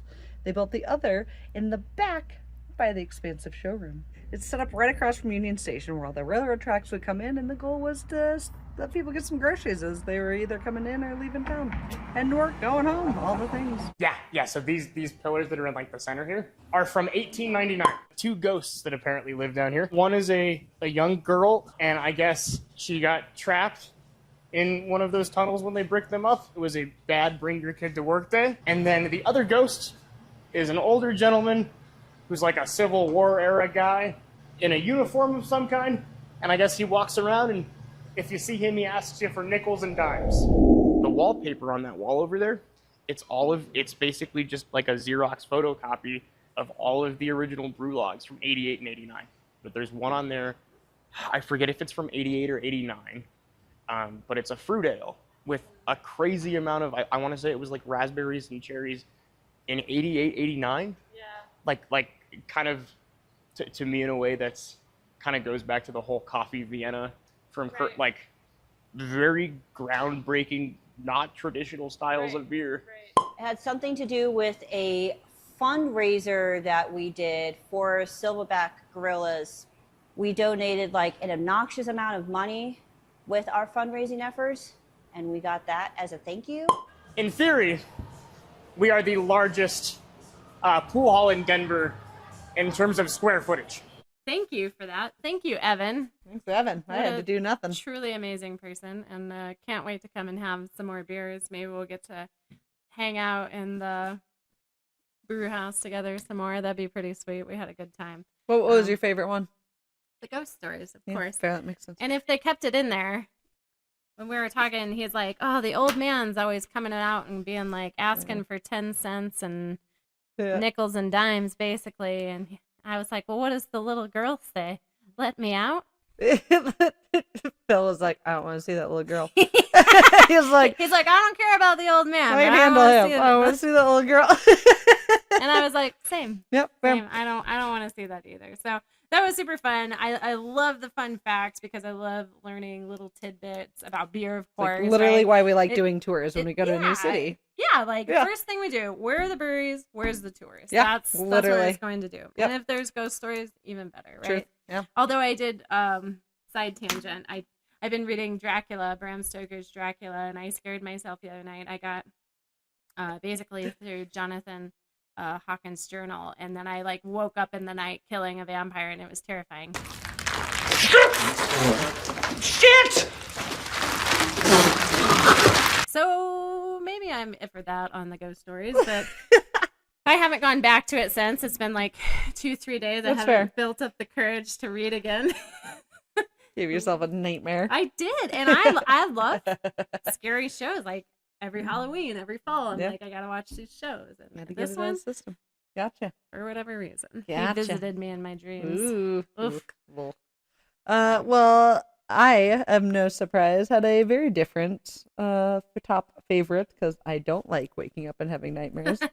I do like scary stuff to an extent, but I liked that the recipes were Oh, on the yeah. wall. I thought that was Yeah. really Oh, cool. yeah, good point. Right? Because like some of the traditional recipes, like you can literally see the recipes they've been doing for years and years and years, Since '88. which is really 89, yeah.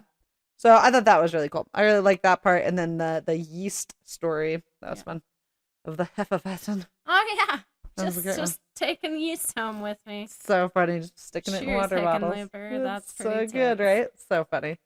But yeah, so those were my favorites. Great sips of wisdom, and we'll just keep moseying into some brews and bites. I know you're super pumped about this one. I am totally I was pumped not. about this.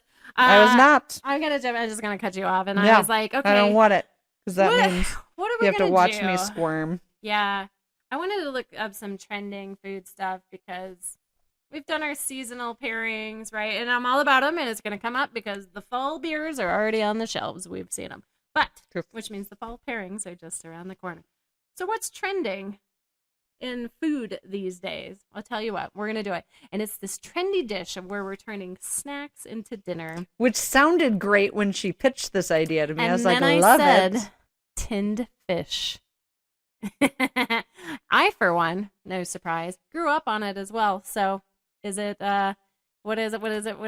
Is it nature or nurture? I think it's both. So we're going to be pairing some tinned fish. We're talking smoked oysters, smoked salmon, smoked rainbow trout, mackerels, and olive oil.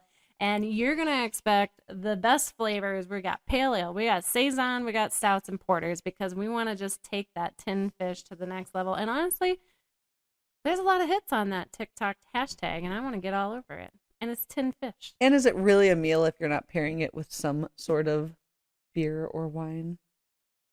Is it a meal? No, so that's just it. Like Interesting. I grew up with stories from my dad, and he'd be like, "Yeah, I was over in wherever in Italy and Germany, and I just had some anchovy paste or anchovy in a can, and I had a bottle of wine, and I was riding the train. I was like, that's so cool. Yeah. I love anchovy pizza.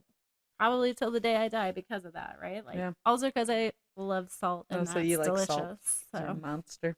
I Love did try a salt. bite of that too, and it was not my thing. And like Como, Italy. Yeah. Yes, everybody got their pizzas, and we're all sharing, and mine came, and it was anchovy. Nobody wanted to try it. Chelsea did. I did. In her favor. Also, they made it extra salty because they put black olives on it. Oh, yeah. Or capers? Was it olives? No, It's I probably had black olives. olives on mine. But I have had it with capers as well. Not as big of a fan. Anyway, we've got tin fish and beer pairing coming right at you. This is Brews and Bites. All right, welcome to this week's Brews and Bites. We are so excited to be talking about no other than tinned fish. We're jumping on the tantalizing taste bud train of pairing tinned fish with some beers that complement them and send them over the edge. We're talking great for travel, packed with protein, watch the cholesterol, but that butteriness is so delicious. From the porters, stouts, to the smoked oysters, the kolsch's and the pilsners to the smoked trouts, the pale ales, oh my God, very delicious with the smoked salmon. And last but not least for dessert, we've got the tripel with the mackerel. You cannot go wrong. You don't want to miss this. Bon appetit.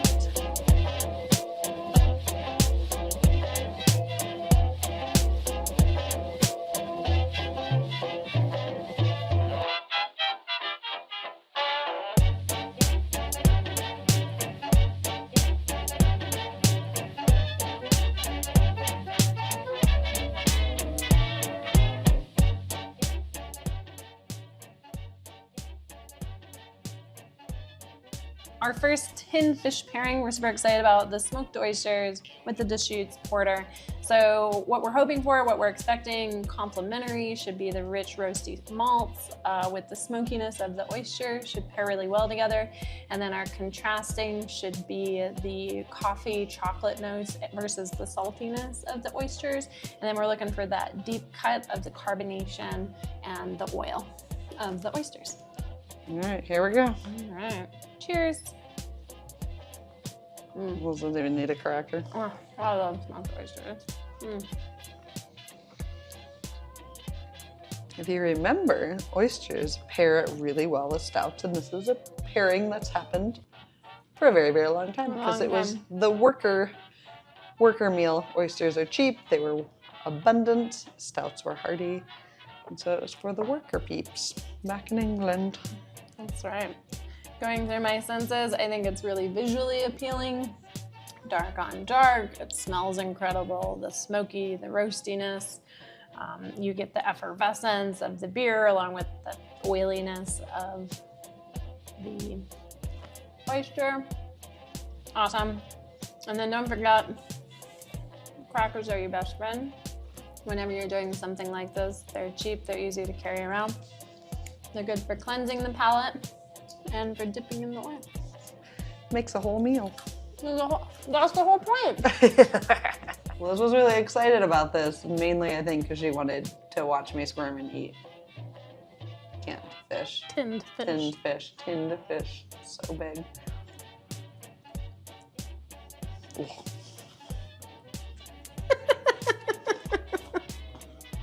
Oh, disgusting.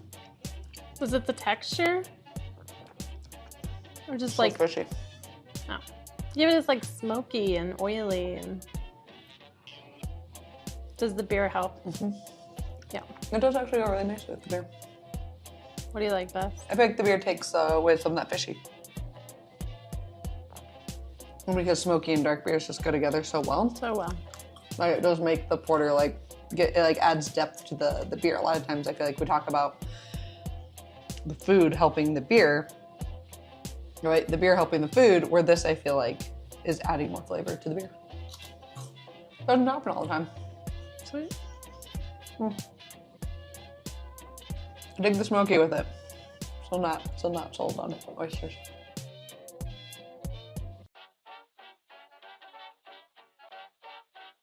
All Our Kolsch pairing today is the Brew out of our Beer of the Month Club.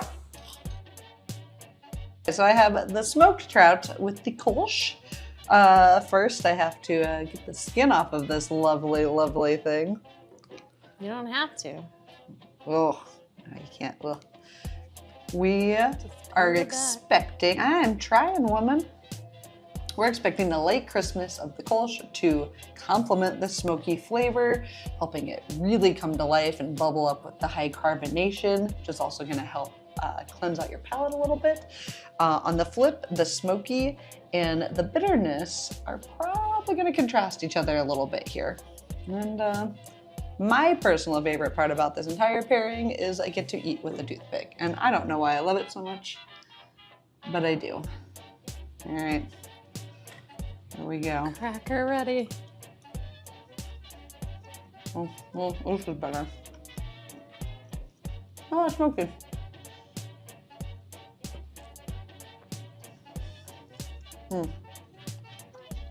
Yeah, it's, the trout and the Kolsch are really good together. It's not that smoky. The oil is getting cut a lot with the high carbonation here. And then I didn't even get my cracker bite, but you know, Kolsch's and crackers go together really nicely. I definitely like it a lot more. This one didn't make me gag. You win. Apparently I'm not as coordinated with a toothpick as my friend over there. So I'm going in with a fork. I feel like my favorite part about these meals and the concept of it is how travel friendly they are. Or hiking, whatever you're doing, you're out on the out and about doing whatever. They're packed full of protein, good fats. You gotta watch the cholesterol and the salt, but anyway, here we go. Smoked trout and the Kolsch. Oh yeah. I love how light and flaky the texture is.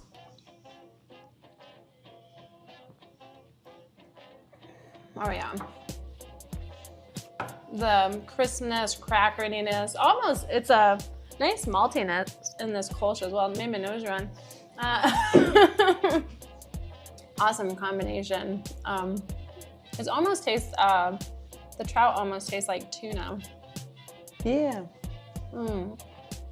I do like how the carbonation cuts through that oiliness though as well, but the butteriness is just delicious with the hop and malt characteristics of the Kolsch. It's a really good Kolsch. Yum.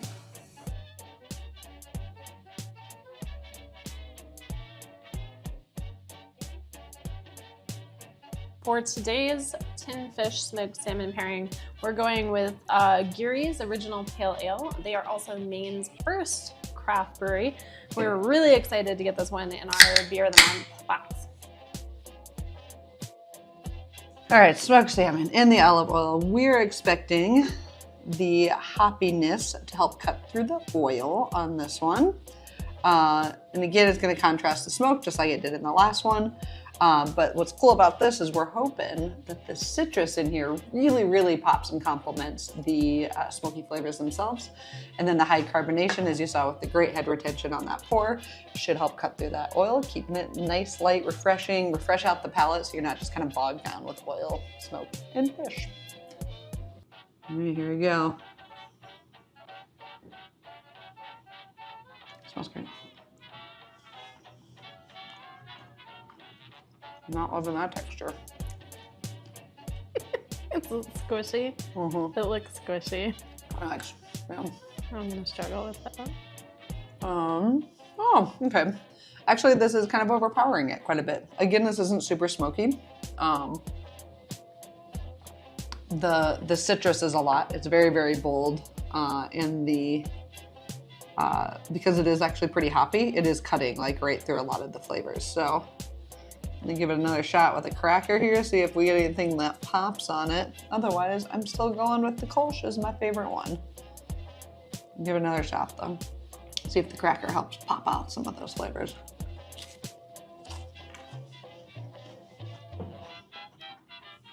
It's still so mushy.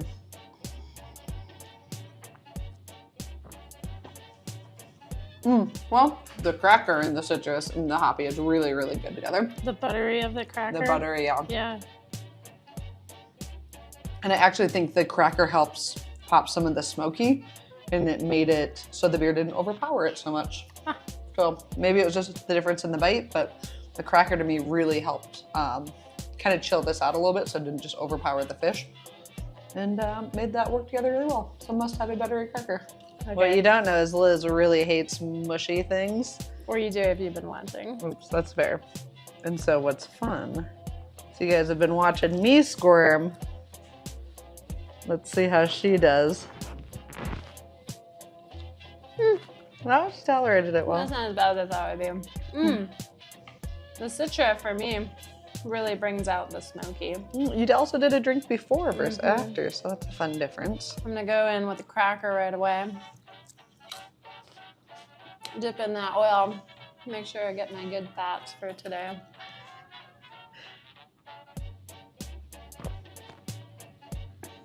Come on, that Oh, cracker yeah. and that, right? Oh my God, the butter and the citrus. That might be my favorite. Just dip your, That's so good. just take a bottle of buttery, fishy oil along with you at all times. Can't wait to go there and try some lobster and some pale ale. With the butter, it's probably why it goes together with the butter so well. Lobsters are usually so buttery, so they're probably like made it specifically to go with butter. It's really rich though. Like, oh yeah, subtle smoke. Smoke isn't big for me. I'm really just getting the buttery citrus. Yeah. At the end there. Yep. With the cracker helped. Awesome. Do recommend for a travel companion.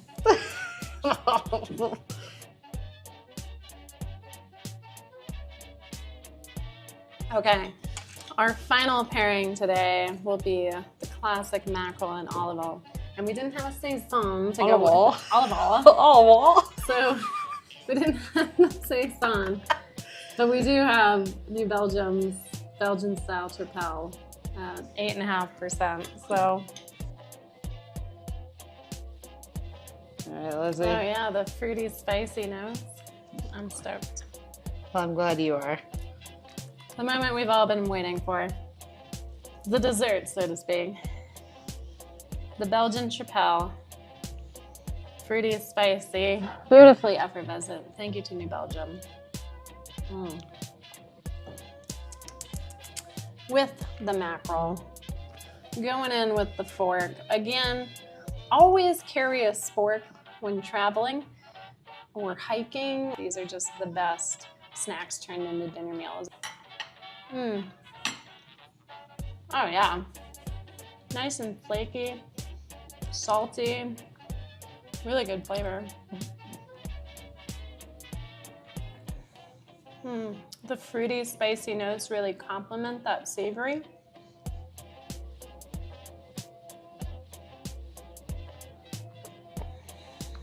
Where the malt is that contrasting, a nice complementary contrasting flavor. And then of course, the carbonation just cuts right through that oiliness. You're gonna really like this. Especially coming off that mushy salmon, this has really good texture. It's flaky, it's firm, it's well done. All right.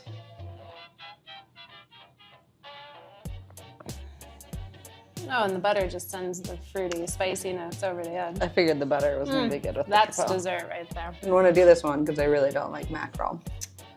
And now she's trying to sell me on it's the best one we've done so far, which I kind of think is a lie, and she's just trying to get me to try it. Don't act like you're above that type of joke, Elizabeth. I'm too short for that kind of joke.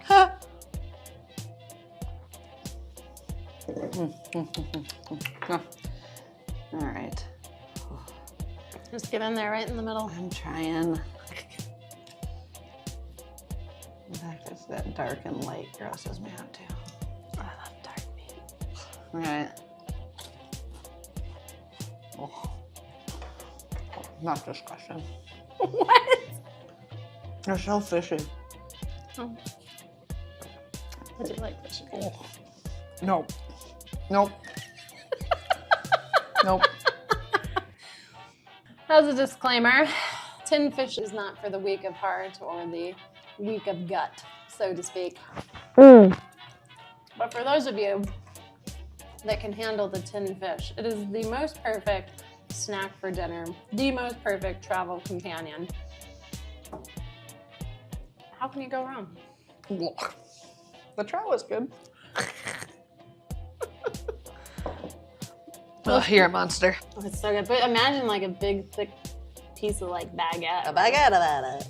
Again, maybe not good for carbs, but imagine you're on the train. Your neighbors are gonna hate you. Don't open tin fish on the train. That's rude. I would. Stinky cheese and tin fish, please. I can't wait to get to Scotland. Oh, that was awful. Oh my God, it's so good. Can't believe you did that to me. All right, that's going to do it for Brews and Bites. I hope you enjoyed watching Chelsea squirm as much as I did, because that's always a good time to kind of put somebody in a position to get out of their bubble, right? Like, and thankfully you're that type of person that's willing to get out of their bubble, put yourself in an uncomfortable situation. Out of the tin can, get out of the tin can. Anyway, get into the tin fish. Yeah. So I thought it was absolutely marvelous, and my inner child is happy, my middle child, my old child, we're all super happy, and I can't wait to have some more. I will caveat with, maybe not a best date night food. I have seen that out there, but those burps are pretty horrendous. All right, let's be honest. Fair. That's a good way to put that. I survived. I did it, guys. I did it. Be proud of me. I wish I could like rebuttal, but like Liz will eat anything. Wow. You will. Well, I can't think of a single thing that I'm like, Liz dislikes that so much she won't eat it. Soggy bread. Oh, that is fair. You do dislike soggy bread and soggy tortillas. Yeah, but gross. no one likes it. They just like tolerate it. You just won't tolerate it. I will try anything. Yeah. I have tried a lot of It's tough food. to make you squirm, so I can't even rebuttal it. Yeah. I'm gonna have to like fun facts on Liz. That's gonna make you squirm. Well, changing your daughter's diaper this morning made me squirt. Yeah, that was funny. It's like upstairs and I hear Liz. She's like, "Oh, you stink. I gotta change your butt." And I was like, "Oh, I can do it." And she didn't say anything, so I don't think you heard me. I didn't. And then all of a sudden I hear Liz. She like tears. You can hear the diaper. And she goes, "Ugh. Oh, you almost got me." And I go, "All right, well, she's already in on it. There's I'm not a gonna... lot of carrots in there. Good for her. She eats her bed cheese. All right. But back on point. We hope you enjoy. We do hope you enjoy these. Yeah. It looks the numbers say you do, so that's exciting. So follow us for more tips and tricks on pairing your favorite beers and your favorite foods. That's what we're here for. You can even go online, click the link below, check out a little ditty of a book that I decided to write, get my name out there, published author. Woohoo! Lots of tips and tricks in there. Exposes my bad eating habits when nobody's around. Bread and cheese. No surprise, not a lot of vegetables, but I do love vegetables very much so. Check it out. It's a great book. Great book. You'll learn a lot. Cheers. We're going to keep with the theme. As no surprise, we do Shocker. like to do that. Rolling into our top 10. Can you guess what it's going to be? It's going to be the oldest and most historically significant breweries in good old Colorado. We told you, we're not leaving the state on this episode. This is the finale, and you are stuck in Colorado the whole G-dang time. You're welcome, especially for all of our Coloradans out there. Yeah. Fighting through all this smoke right now from all the fires. Man. All right. There's a lot of iconic establishments we're going to throw out. We're going to go quick because it's a top 10 with a little historical fact that goes behind it. There's evolution, there's brewing, iconic, all the above. So we hope you enjoy. Top 10 historical and significant oldest breweries in Colorado, starting with number 10, and it is Odell Brewing Company. Founded in 1989, Odell Brewing Company is known for its innovative hop-forward beers like 90 Shillings. Yum. And number 9, we've been talking about them, Wynkoop Brewing, founded in 1988. Wynkoop, as we've said over and over again, is Colorado's first brew pub, and it was co-founded by John Hickenlooper, our current state senator. Hey, good job. Number 8. You made it! You did it! Invest in a brewery, become a senator. Aye. The most Colorado thing you've heard today. Yeah, right. All right. Boulder Beer Company comes in at number 8, founded in 1979. Boulder Beer Company was Colorado's first micro craft brewery and helped spearhead the modern craft beer movement in the state. We used to go there all the time in Boulder. All the time. We used We to used to walk live near over. Valmont, off of Valmont. Yeah. It was just We would walk right the there. dogs over. It was like a great little like half-mile walk, and we get green chili and tots and drink like 3 beers and walk the dogs home. It's a great time. True story. Now Number you can 7. only find them at DAA. Yeah, only at DIA. But if you're Great. at DIA, Yeah. make sure you get to Boulder Beer You Co. you have them and Great Divide at DAA. That's pretty 2 sweet breweries to have at an airport. Yeah, fair. Number 7, Walter Brewing Co., founded in 1898, was a major player in the Colorado beer market and remained operational until the mid-20th century. There you go. All right, number 6, P.H. Snyder Brewing Company, founded in 1892. We just keep getting older. It was known wasn't for old. its innovative brewing techniques and survived prohibition by producing a lot of the near beer or very low alcohol that we learned about in our prohibition fun facts. Ooh, check that one out if you haven't. That's a good episode. Number 5, Coors Brewing Company, founded in 1873. Absolutely still functioning, and it is one of the largest and oldest single-family owned breweries in the U.S. and actually still uses water from the Rocky Mountains. Yes, with an asterisk. With an asterisk is With- that they have a holding tank. Yeah. So technically, yes, but kind of like no. But it's there. Anyways. I mean, it comes from there. Number 4, Sandlot Brewery, founded in 1873. Liz and I were both sillily ignorant to realizing that this was a brewery. It's located in Coors Field. It's known for basically creating Blue Moons. So if you love a Blue Moon, it came from this brewery. So good for them. Belgian white. You've probably had it. Yum. Number 3, Philip Zang Brewing Philip Co. Zang. Established in 1869. So they were one of the largest breweries in the West by the late 1800s, and they did a lot of German-style lagers. So they kept it super tradish, not septic dish. My So- snaggletooth is really getting in the Did you way. hear this story about the Olympic swimmers? Yeah, and I don't want to hear it again. All right, number 2, Rocky Mountain Brewery, established in 1859, later became Tivoli Brewing. Rocky Mountain Brewery was one of the first breweries in Denver, contributing to the city's earliest reputation as a brewing hub, which leads us into number 1. And we've already said it. It's Tivoli Brewing It's because Tivoli. it's one of the same. Again, Yeah. founded in 1859. So they survived Prohibition by also producing non-alcoholic beverages or near beer beverages, and was one of the only 3 breweries in Colorado to survive Prohibition. Yeah. And they are near the Metro State University, or on the campus. On the campus. Yeah. So if you're in Denver, make sure to check them out. I think their lifespan is, the clock is ticking, so you might want to get there if you're planning on going. It's a great place to stop if you're going to anything at Ball Arena. Yep. Um, Before you watch the Nuggies. yeah, Nuggets, Avalanche. Yeah, all the things. Yeah, they're I think the first brewery in Colorado. And One of the they're oldest. one of the oldest, like, in the country. Yeah. They're like in the top 5. I don't remember exactly my number, but it's Yeah. up there. Anyways, great brewery, super cool. I think they're fighting to keep the tap room open. They are shipping distribution out because they're hitting the what's their lager, Mile High. What's that lager called? Oh no, don't bring it up because I can't remember. It's got a blue can. Sam will put it in there. Sorry guys, I don't remember what it's called. High Time. Outlaw There it is. Lager. There it is. From Tivoli. Yep, that's they're shipping that out. Good job. Anyways, that's what we got. That is our top 10 historical breweries and oldest breweries in Colorado. Giving you a nice little brewery Colorado history lesson here. And showing how long it's been around. Colorado's got some great beer for a long ass time. And so if you haven't been here before, you should probably come check it out if you like the beer. That's right. There's a lot of great reasons to come to Colorado. Like we said, often synonymous with the Rocky Mountains, but also very synonymous with amazing beer, amazing history, a lot of fun. Of course, in the wintertime, it's great for skiing. Summertime, of course, is amazing for mountain biking and hiking and really anything outdoors. Yeah. There's an incredible group of people that live in the area. So if you're here, get here, check it out. Don't be afraid to ask questions. People are super nice and friendly and often willing to go out and do something with you. So check it out. a beer. Yeah, exactly.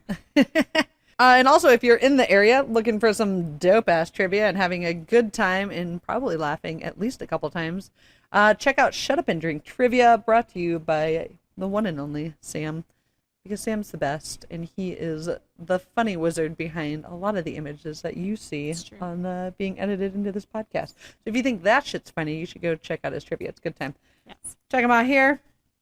Enjoy. Learn some shit. Laugh a bit. That should be the slogan. Learn some shit and laugh a bit. Shut up and drink trivia.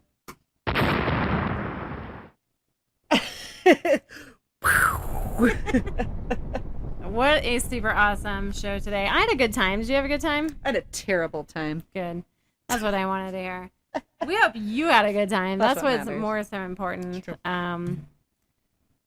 Really can't get over like what a great time we had at Wynkoop. Thank you again to Wynkoop and the crew there, Kat, Evan, Phil. You guys were marvelous, and how the show's grown. End of season 2. This is it. This is the end of the season 2. Yeah. I mean, guys, thank you for the support and the love and incredible. The encouragement. Like, such growth this season. Yeah, I mean, hopefully you guys have seen it in the efforts and the interviews and everything that we're doing. We're hoping to get more brew days going. We know you guys want them. We know you like them. We're going to keep them rocking, and just thanks. I mean, that's the best way to wrap this up is thank you for the support over 2 full seasons. We'll have a little break as we're getting schedules, basically. Getting everyone scheduled for the next interviews. Admin. It's an admin month. You know, it takes a lot of work to get this shit up and kicking. We gotta get the groundwork done. We gotta go out. We gotta network. Yeah, all that see if good people stuff. want to get on the show. Yeah, exactly. So thank you guys very much. Incredible show. Thank you for being on this journey with us. Thank you for helping us get through all of this. And can't wait to get to season 3. If there's something specific you want to see us do, let us know. You know we're all about that. Let's do it. You know where to find us. And if you don't, make sure you subscribe, like, share, follow. Tell your friends, tell your mom, tell your pa, tell everybody where to find us. We can't wait to see you again and hear from you. Thanks for tuning in. We appreciate you. Bye. Au revoir. Okay. I don't know about that, but Might look cool.